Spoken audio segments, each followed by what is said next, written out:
You see, it is what is called nemesis and karma. Jonathan was blackmailed. Using what? Using Boko Haram. By who? By desperate politicians who are out for power at all costs. They were all over. They went to America, they went everywhere. They want Jonathan what? Removed. Jonathan, being a gentleman, fully aware that he was being blackmailed, went and even congratulated Buhari. He stepped aside. 10 years down the line, Jonathan must be laughing in his private bedroom now. 10 years down the line, Jonathan will feel vindicated now. 10 years along the line, they are reaping exactly what they sow. That Hello and what's up guys? In this video, Northern leaders are under serious fire tonight as a top public affairs analyst drops shocking claims about power, betrayal and the worsening insecurity in the north. Northern governors recently met and made bold promises. They talked about creating state police, stopping mining for 6 months and even raising 1 billion naira every month from each state as security trust fund.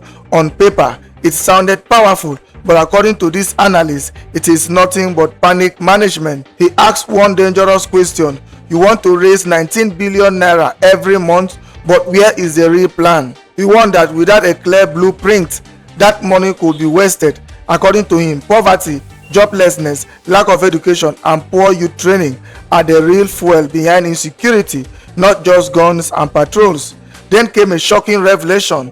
He claimed that over 60% of northern communities are now under bandit control. Areas that once ignored the problem are now feeling the heat. What started in one state has spread like wildfire. He also exposed how governors spend 30 to 40 billion naira on travel and administration, while health, youth and agriculture get less than 10 billion combined.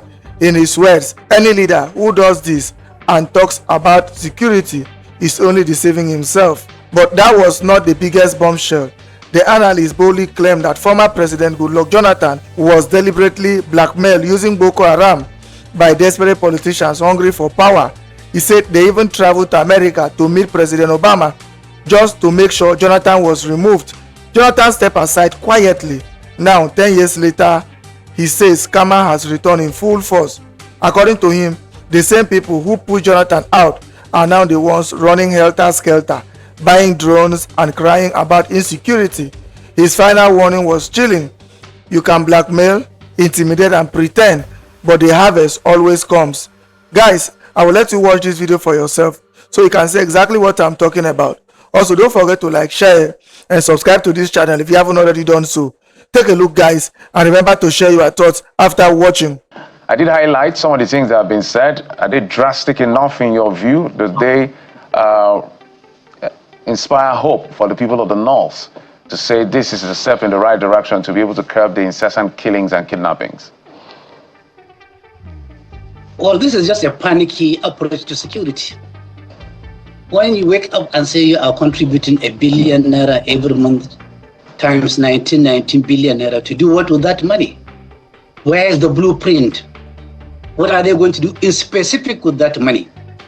When you have no blueprint and you gather money, you file up money, the money will end up either being squandered or being wasted away. Nothing to implement it on. Number two, they are running away from the reality on ground. The reality on ground is that there is a linear, direct, indirect, and tangential relationship between poverty, unemployment, illiteracy, and insecurity. They can surrender the entire budget of the state if they like, but as long as there is no investment in education, in agriculture, in youth training, in so many critical factors and infrastructure, for that long they can continue contributing any amount of money they want, but security is going to elude them. As long as they don't checkmate themselves, the extravagant expenditures being incurred by most of the governors explains why there is no security, not only in the north, but all over the country. When you find the main cost of local and foreign travel by a governor, golfing more than 30 billion naira in 1 year, actually in less than 1 year. And you go to the same state, go to the Ministry for Health, you find the entire budget for the whole ministry for over 8-9 million people is less than 10 billion naira. If you go to Ministry for Youth and Women Affairs, the amount budgeted is less than 2 billion naira. If you go to agriculture, the amount is less than 10 billion naira. But in the office of a particular governor, 30 billion, 40 billion allocated for what? For admin and traveling. Anybody with that mentality and is telling you that he's serious about security is only deceiving himself and also deceiving you. We need to have a practical approach. When you say you want state police, how, when? People have been calling for this state police for the last 10 years. They have been ignoring it. Now they want state police. What approach? What structure is on ground for the state police? State police is very, very desirable. I am for state police, but not in the fire brigade approach. There is no state in Nigeria that doesn't have retired DIG, retired AIG, retired director DSS, retired director from prisons, retired director from immigration, retired director from civil defense, but they are not tapping into the experiences of these retirees who know the game better than anybody. Rather, some of them see them as enemies. As long as we don't bring in critical stakeholders, as long as government doesn't discharge its own responsibilities, as long as monies are being squandered and spent at will, for that long we'll just continue crying about insecurity, but insecurity will continue to challenge us. Yeah, Mr. Mahdi, if I may comment, I know you've raised concern about lack of prudence on the part. I think it's across board, from federal government to state, where we've said, a friend of mine would say, is the moral hazard they have to bear for emotionally unintelligent expenditure, given the paucity of funds that we have as a people, yet we see them spending this money.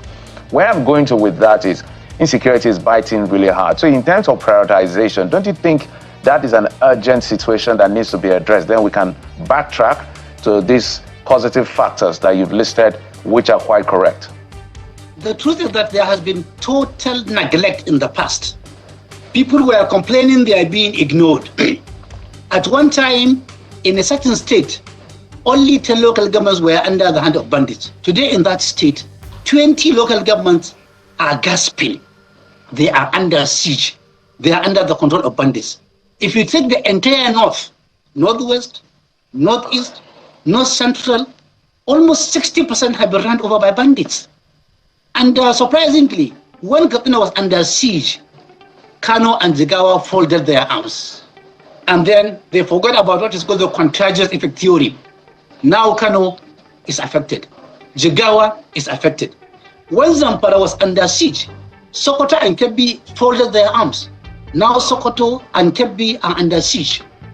Now, if you go to Niger axis, it's over now to Kogi, it's now to Kwara, it's now to Edo, it's Ondo. You see, it is just going on like a bushfire. It is now a national disaster on account of total neglect and ignoring of clarion calls of citizens who mean well were ignored. Voices were ignored. In a society where you find a government spending billions of naira to buy vehicles for traditional rulers, same vehicles that they cannot drive now on the highway. Most of them that go to Abuja or come to Kaduna or go to Lagos for a meeting, they go on chartered flights. They can never drive those limousine cars. In a society where you give priority for luxury, you abandon education, abandon agriculture, abandon healthcare, abandon youth unemployment is there in millions. That society can continue pretending. That society is entitled to pretend. Those leaders are entitled to their own make-believe, but insecurity will continue being a challenge as long as we don't do the right thing. As long as we don't spend money meant for the public in the interest of the public. As long as we continue to personalize collective wealth of the nation by few people are holding the entire country to ransom.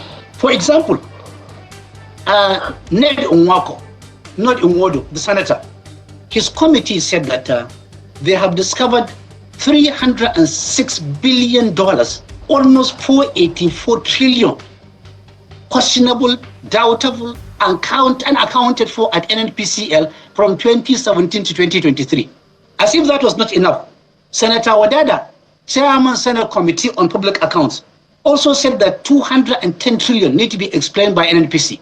Just yesterday, day before yesterday, 17 trillion naira was spent by NNPC on what? On guiding pipeline at the rate of 1.5 trillion per month. A total of over 600 trillion naira is being questioned under just one organization. You have not gone to NPA, you have not gone to the MASA, you have not gone to Central Bank, you have not gone to so many organizations, FIRS, to find out the Squantamania. Well, Mr. Madi, that is money that is more than enough to make everybody comfortable. Right. Money that's more than enough to even help other countries. It is money being personalized by few people that are breaching the trust of the public. Well, quite a number of issues you have raised, Mr. Madi, and you sort of focused on, government spending, use of public resources. You also talked about investing in education, agriculture, and youth development. Interestingly, these are the things being targeted by the terrorists: education, schools being attacked, students being abducted, agriculture as well, farmlands being targeted, youth, a lot of these youths being recruited into the terrorists or bandit cells. So almost as though they are targeting what government should be doing and harnessing that for their own nefarious activities. But fundamentally, Mr. Madi, I want you to speak to this point, because one of our guests earlier on talked about, the advent of terrorism, 1980, Metasini, and all of that, and how it has built up. In fact, he referenced, and I believe, Bauchi State Governor about 6 years ago, where he was talking about, the movement of people, how people can actually move and they shouldn't have restrictions and all of that. And these communities have said time and again that, one, we know where these terrorists are hiding. We don't think government is doing enough. In fact, government also know where these people are hiding. So I wonder for you, what is the fundamental issue here that looks like is holding government back from acting? When I say government, I mean government, security agencies, and the rest. Are they afraid, and what are they afraid of? No, just look at the manner and the pattern and the processes through which leaders emerge in Nigeria. Here you are in a country where a person in a locality, and every locality, is a well-known criminal, well-known lawbreaker, well-known offender, known to everybody. Yet, somewhere, somehow, that person emerges to become a local government chairman, a councillor, to become a member House of Assembly, to become member House of Reps, a senator, a governor. He can occupy the highest office in Nigeria. A person that emerges through that process, fully aware of his credentials as a criminal, will be a person that will have no courage, will have no guts, will have no audacity, will have no temerity to checkmate crime because he is part of the crime cycle. Number two, we abandoned competence for anything goes. Just look at what is happening now. Open your eyes well. Look at the entire political horizon. See the people in charge. You will cry for Nigeria. It's only in Nigeria where somebody who was in prison, charged for murder of a cabinet minister, collected his nomination form while in prison, filled in the form, was not even there during the convention, was given the ticket, and he became a senator while in the prison. And up to now, the case of about that minister that he is suspected to have facilitated in killing is still nowhere in the courts. In a society where somebody is facing EFCC charges of multi-billion naira fraud from his own state, he was being charged to court almost a week, in the next 1 week. The moment his name emerged as a ministerial nominee, the investigation went down completely. He appeared at the Senate, he was cleared. Everybody looked away from that crime. Many of them are there in the National Assembly, State Assembly, at local government level, at every strata of the society. A society where criminals are being celebrated, criminals are being compensated in a manner of speaking. That society must go into prayers. In a society where you negotiate with criminals, you give money to criminals, you give cash to criminals, you even surrender yourself to criminals. That society is a society that must go on prayers. It's a society that must ask its own honest question. Are we willing to go down completely, or are we willing to stop ourselves? Well, apparently, Nigerians, both the leaders and the led, are not willing to save a society. Well, Mr. Madi, pardon me to quickly come in here. Sunk down. Pardon me to quickly come in here. And you talked about drastic measures. The Minister of Defense resigned late yesterday on health grounds, and there's going to be security rejigging, we imagine. I remember in 2014, then President Goodluck Jonathan, just right after the abduction of Chibok girls, 200 and something of them, was asked to resign by now President Bola Tinubu. Over 300 students have been abducted in Niger State and more being abducted. Is it fair to then call on the president to resign, as a lot of people have called, saying that the figures look even worse than then during Jonathan's time? You see, it is what is called nemesis and karma. Jonathan was blackmailed. Using what? Using Boko Haram. By who? By desperate politicians who are out for power at all costs. They were all over. They went to America, they went everywhere. They want Jonathan what? Removed. Jonathan, being a gentleman, fully aware that he was being blackmailed, went and even congratulated Buhari. He stepped aside. 10 years down the line, Jonathan must be laughing in his private bedroom now. 10 years down the line, Jonathan will feel vindicated now. 10 years along the line, they are reaping exactly what they sow, that of blackmail, that of hate, that of desperation for power that they planted 10 years ago, they are now harvesting. It is karma at play. It is nemesis at play. The same politician now that are running helter-skelter, contributing $1 billion naira, spending trillions of naira, buying drones, are the same people that blackmailed Jonathan. Therefore, it is a warning that every day could be for the thief, one day could be for the owner. You can continue to blackmail, you can continue to intimidate, you can continue to arrest, you can continue to pretend, but a harvest day always awaits the pretenders, the blackmailers, and the intimidators. This is the rule of God. This is the law of God. Mr. Mahdi, you're making very weighty, comments, or if you like, allegations, as the case may be. You say back then, desperate politicians using Boko Haram blackmailed former President Jonathan, and they're the same who are now buying equipment, who are buying drones. It seems like this will not go away in the polity. Just yesterday, ex-CDS General Rabo was saying that some politicians are funding terrorism. Prior to that time, some other speakers have said there are certain persons, even in the government, that are funding terrorism. How does that relate really to also, or contrasts with the decision of the northern governors to suspend mining in the north? And we've heard, also that some foreign nationals are also fueling banditry in Nigeria's north. How does this all tie together? See, let them give you the list of people they granted mining license. If you see the list, you will cry. I have the list up to 2024. I don't have that up to 2025, but if you look at the characters and the characterization of the people given the license for mining, your mouth will drop. If you travel to Dubai airport, Dubai, they have no gold at all. In the entire space of Dubai, there is no single deposit of gold. But now Dubai is a heaven for gold. And the 65% of the gold going to Dubai is coming from Africa. Of the 65%, 42 comes from Nigeria. Go to Dubai airport, go to the declaration desk and see how raw gold is being declared for entry into Dubai. It's not illegal. You can take any quantum of gold, especially if it is raw, to Dubai, and you will have your dollar paid to you there instantly and instantaneously. Therefore, it is not the mining. They would never suspend mining. The owners of mining license are more powerful than the owners of oil wells in the south. They are powerful. All right, Mr. Madi, we're totally out of time. And